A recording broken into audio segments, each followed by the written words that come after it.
Hi, it's Raphael. Mommy and my son were invited to a 4-week series about the temple. And during this time, you'll be restored to a life of wholeness and even deeper holiness. You know, some time ago when I was the Lord, I actually saw a vision, and I looked at the skies and I saw a very big eagle. And the Lord told me, teach my people on holiness.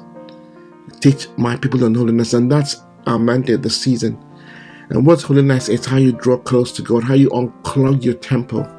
You know, many times we're always trying to become holy, but God didn't tell us to try and struggle to be holy. In fact, He wants us to look at His Word, and that becomes like a mirror that basically changes us from inside out. So He says, be ye holy as I am holy, meaning that we become what He is just by looking at Him, not by trying to be holy, because you're already holy. You're already set apart by Him and you're called righteous by Him.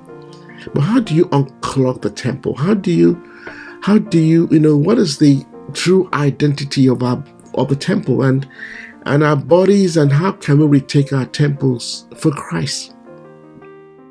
Because maybe there are times you feel that your temple is not what it should be. So how do you take it back for Christ?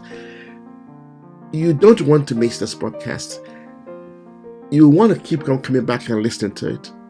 So tune in, tell your friends, tell your enemies about it, and come have fun. I'll see you at the premiere. And don't forget that you can ask questions in real time. You can email us questions you want us to talk about, and we're ready to always answer your questions. As a matter of fact, we have a saying here that the quest for truth stops here. It's Raphael. I'm looking forward to your success. I'll see you at the premiere.